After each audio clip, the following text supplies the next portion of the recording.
I'm Ginny Robertson, founder of the On Purpose Woman Global Community and founder and publisher of On Purpose Woman magazine. I'm here with Vicki Ibaugh to talk about her article in the November-December issue of On Purpose Woman magazine. Vicki, welcome. Thanks for being with me.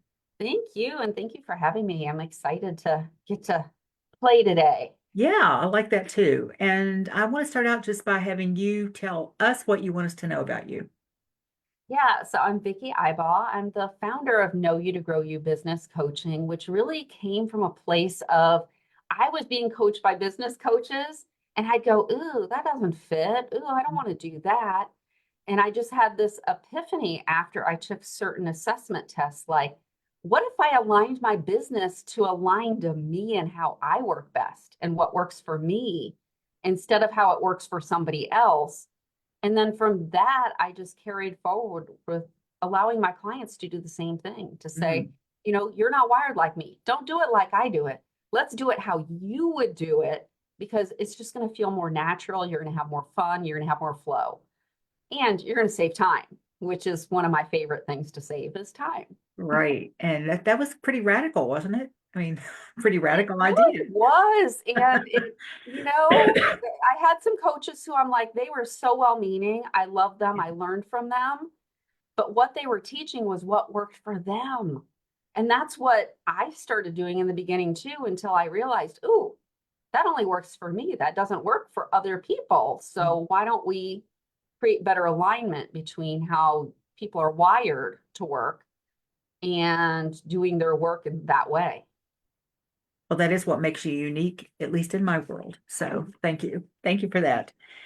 You know, Vicki, articles end up in the magazine in a various ways. Some women pitch stories to me or whole series to me. Others just send me things they've already written and said, would you consider this for the magazine? And then some things come in either a newsletter, in my email, or a blog post. And what happened with you is that you sent an email with a newsletter, and there was an article called Five Steps to Achieving Goals and Enjoying the Holidays. And we were working then on the November, December issue, and I read it. I thought it was so good, so concise, and perfect for this time of the year. So, was that something that you wrote specifically for this time of year? What were you seeing out there, I guess, that you thought this could be helpful? Or what have you seen Yeah. in the So past? I saw two things happening when I was meeting with my client group. I saw some people who were like pushing forward at the expense of time with family, Hmm. taking time off. And then I saw a group of clients who were like, oh, I'm not even going to worry about it. I'll deal with it in January. And so they were either an all or nothing. Like they were all in on their business or they were going to do nothing on their business. And I was like, what if there was a third option Hmm. to do both, but Yeah. to do it in a way that was more in harmony as opposed to trying to juggle it all and end up exhausted by January. And hence your five tips. And the tips are really wonderful. And I want to go through each of them. I don't typically go through most of the article with the writer because I want people to go read the article, but they still need to go read the article unless you want to sit here and take a bunch of notes. Go read the article. Just listen now and then go read the article. And that link is in the text of this video, as well as the link to Vicky's website. So the first one is reflect and realign. What is our focus for this? Yeah, so sometimes we don't reflect and realign until we hit the very end of the year or in January. And I was just inviting people to look at it a little sooner and to look back at the goals they had set and to go, well, what have I accomplished? And what's left that is really important that I do want to work on so that they could just realign to that handful of things, that one or two things where it's like, this is important to me and I want to keep working on it. Because So not all of it see, mattered. what was that? Not all of it mattered. Not all the So goals we set at the true. beginning of the year matter at the That end is of the so year. Some true. of them were they're either done or you go, I don't want to do that. Yet they're still hanging out and taking up that energetic space, aren't they? Yeah. Yeah.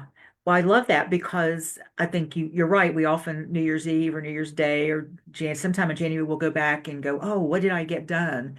But the beauty I see in this tip is that once I know where I stand, then I can decide, what is the most important. And then that's how we can do the other tips, which is how do we fit that in and have a quality time with ourselves and our family and our friends. So the second tip is assess your schedule and your capacity. And I want to say that's something I don't always take into consideration. Well, my schedule for sure, but my capacity, not so much. So can you say more about that? Yeah. So one of the things that I like to do is to really pull out a calendar and mark off like, when am I taking time off or when do I already have commitments? And then to look at what days are left and to think about, well, what is my capacity during that time? Because during the holidays, I tend to just not want to work as hard as I do maybe in January. Yeah. And so it's like, my capacity is only this much. So what do I have the ability to do? And I just recently went through this with my clients because they were like, oh, these are the things I'm going to work on. But when we really looked at their capacity, they were like, ooh, maybe out of that list of five, there's two things that I really do have the time and capacity to work on and the energy. Because sometimes it's not even the time, it's the energy. Yeah. The bandwidth, that we like to call it. That sounds like something that would just be really valuable to do on a pretty regular basis throughout the year, right? To actually Yeah. get because it's the reality of something. It's not Yeah. the fantasy anymore. It's like, Yeah. oh, yeah, I really don't feel like spending 8 hours doing that particular thing. I don't know that I Yeah. can. Yeah. And some of us are very much, and I'm guilty of it. Like, I believe I can do so much more Oh yeah. than is really realistic. And so this is kind of my like gut check, reality check of like, what is realistic? And then if I have the energy and the ability to do more and I feel inspired, I will. But this way I'm setting kind of, it's kind of like fill up your Thanksgiving plate with what you really are going to eat. You can always go back for seconds. So you Oh, might that's such, feel. oh, I love that so much. I think write that down. That's a Vicki Ibaugh quote right there. So, I was, I'm a master of to-do lists, and I have a system that I developed myself that actually works really well for me. This transfers to this, because with my business, there are so many moving parts that if I drop one, it affects so many other things. But what I also know is I'm very unrealistic. I can be very unrealistic about a daily list. And so the last month, I started creating a separate list from my to-do list that I put together, and I called it my conscious creation list. And I go through and I map out the day with hours. And then I figure out, when am I going to eat? When am I going to do these other things? And how long is each of these things going to take? And realize that, oh my God, to-do list, I need 5 more hours. Yeah. It's not realistic. Yeah. And so that's the third tip. I didn't even know I was going to say that. That's flowing so beautifully together. Your third tip is to set realistic expectations, and it's so important. So how can we do more of that? Yeah. A lot of this is one kind of looking at like what are the things that you're like these are the things I want to do, and then to decide like which of these is really the most important things to do, and then is it okay to just do a portion of it instead of Mhm. doing all of it, and to just kind of find those bite-sized pieces, which I know we'll kind of get to. Actually that might be part of that one. I'm trying to think. Yes. So when you're doing that, so for example, I was like, I'm going to make all my desserts from scratch for Thanksgiving. And then I was like, let me look at my time and my capacity. Let me set a realistic expectation of myself. And I was like, what if I got partially done things that I finish off and add my own finesse to?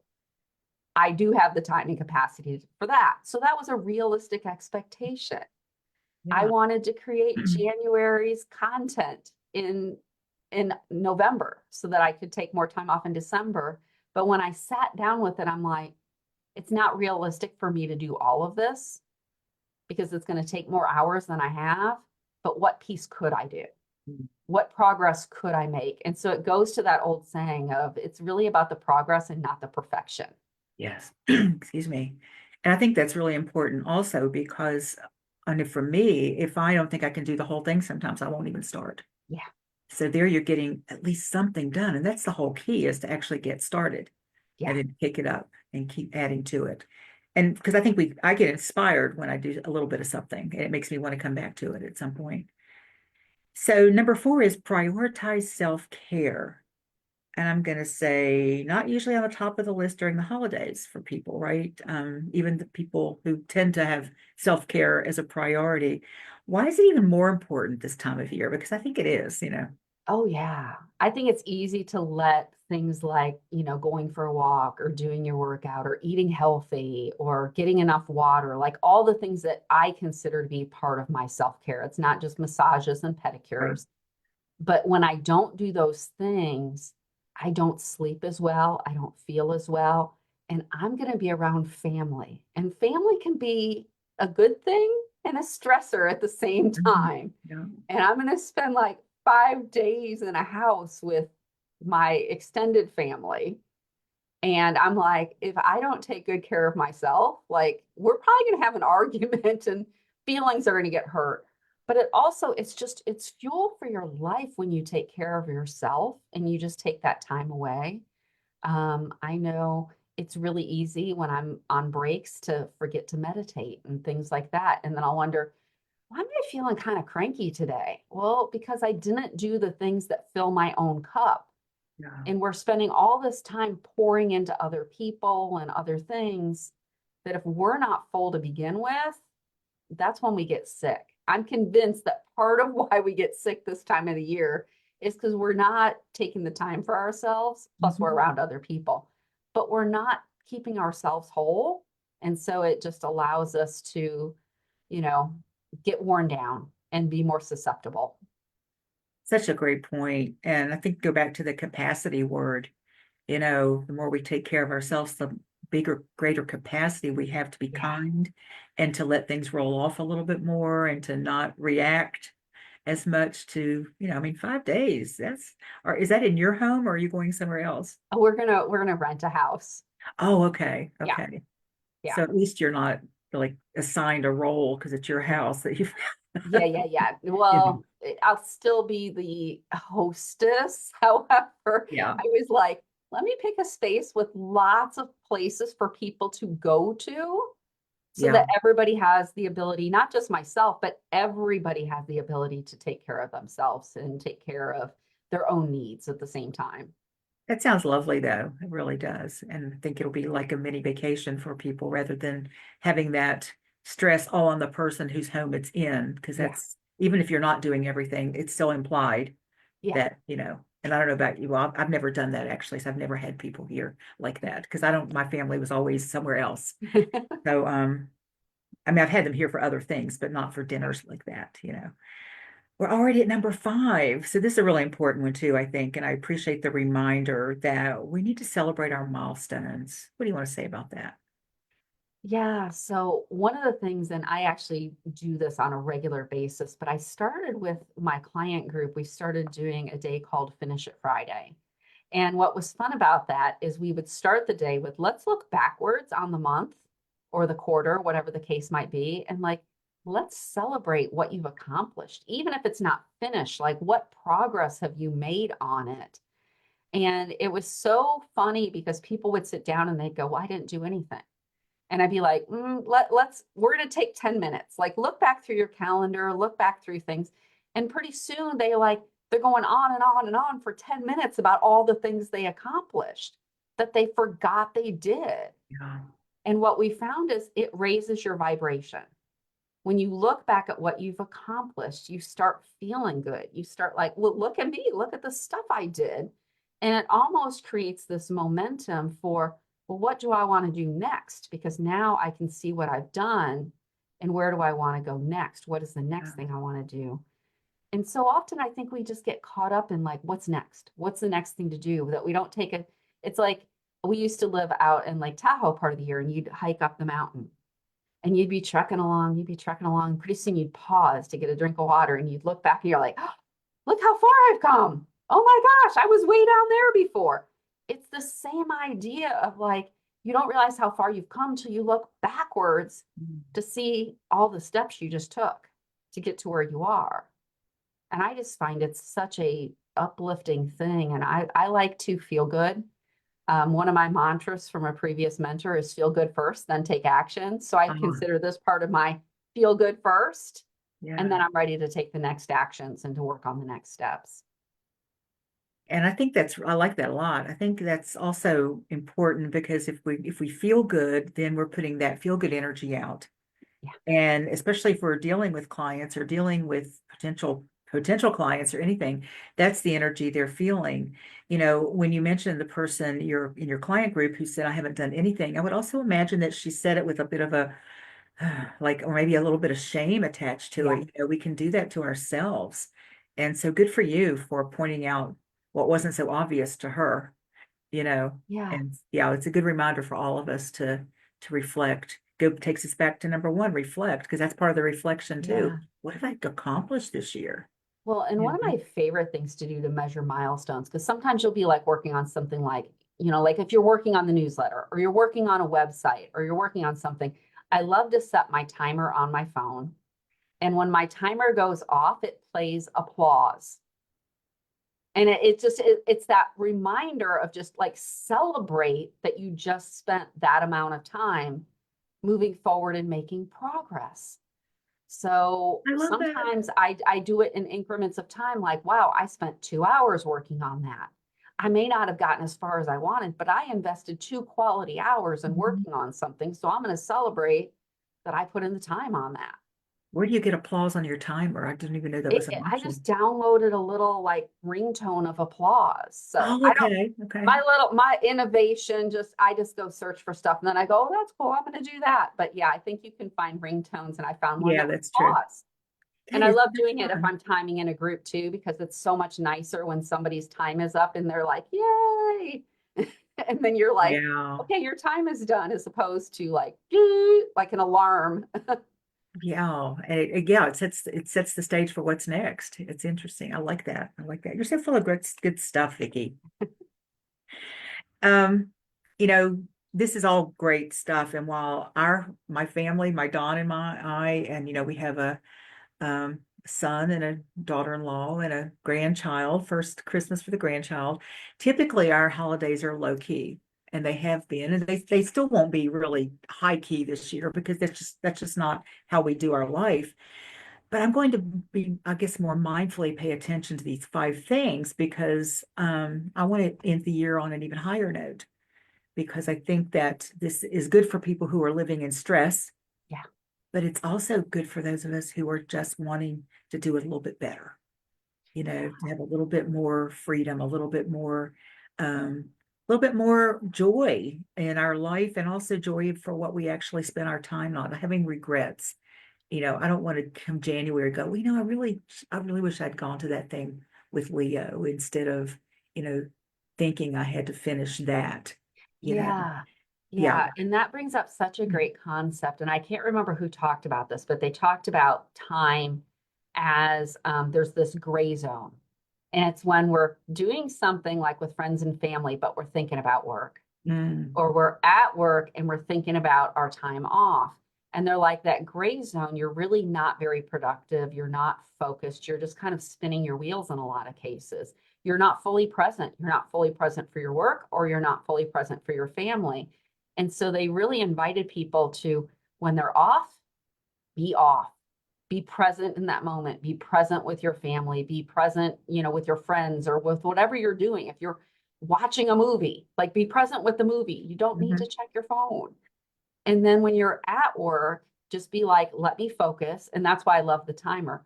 Let me focus here, because as soon as I'm done with this, then I can go be 100% focused on this other thing that I want to do. And I think that that was really pivotal for me, because I spent a lot of my career in the gray zone, where I was at work but wishing I was at home, and I was at home thinking about work. And now that I've learned, and I'm not perfect, but I've learned how to divide those more evenly, to be like, be at work or be at home, even though I work from home, I just am more present and I enjoy it even more. I get more flow in my work because I'm fully there. And then when I'm with my family, I can be there, and just on the weekends, turn off my email. I don't need to check my email. It'll still be there on Monday morning. And so I think this time of the year that becomes more important, because you don't want to be sitting around the holiday dinner necessarily going, oh, let me just answer a few emails here. Right. Right. But to give Unless you're ourselves a brain surgeon or permission. something and on call, Yeah. right? Yeah. Yeah. Oh, so beautiful, Vicki. Thank you so much. And I do want to say that if you're watching this live or the replay, you can read Vicki's article at the On Purpose Women Global Community website, and it's opwgc.com/magazine. That is text is that text is also in the text of the video. So check that out. Vicki, how can our viewers find out more about you? Yeah, so they can go to the best place to go is to my website, which is knowyoutogrowyou.com. And it's you spelled out, it's not shortened, and the two Mhm. is two, and not the number two. But otherwise, they can find me on Facebook, they can find me on LinkedIn, and they can find me at OPW networking meetings because I Yeah. like to come hang out with amazing women, and that's a great place to get to know the different members as well as the women who write the articles. So if you've not been coming to the meetings, like come to the meetings. It's such a valuable experience. Well, thank you for that unplanned plug. I appreciate that. You have anything coming up you want to let us know about? I Mm. have some things in the works, but I do want to share the assessment that I use for myself and my clients. The company just came out with an amazing book, so I would love to plug their book. So if you're wondering, how do I work in a way that's more naturally wired to me? This is the book to read. Do more, more naturally. Already a number one bestseller. Lots of kudos coming in from people in the business world. And it's a great insight into why certain things are easy for you, why certain things are hard for you. And if you love this and you're like, I want somebody to work with me on this, then look me up and I'll work with you. But this is a great way to kind of get started. And if you're looking for some fun reading, there's some great stories in there. It's not just theory, it's great stories and examples too. Wonderful. Thank you for sharing that. Well, as we wrap up, I'd love you to share a final thought with our viewers. Yeah, I think I want to go back to the concept I learned from my mentor. Feel good first, Mhm. then take action. And take that action from a place of what feels good for you and the action that you want to do, not what somebody told you you should do. Thank you. Thank you so much. And thank you for sharing your wisdom, your expertise, and just your heart with us because you are just so full of all of that. So thank you. I really appreciate you, Vicki. Thank you, Jenny. And I appreciate this opportunity and the community that I get to be a part of with you. And let's get some more stuff of yours in the magazine because it's great stuff. Yes, I would love that. Okay. All right. And I want to thank anyone watching this either live or on our YouTube channel. If you want to get more information on the On Purpose Women Global Community, as I mentioned, you can go to our website. That link is in the text of this video. And also for more interviews with amazing women who are living their lives on purpose and sharing their unique gifts on the planet, you can check out our YouTube channel. That is also in the text of this video. Thanks for watching.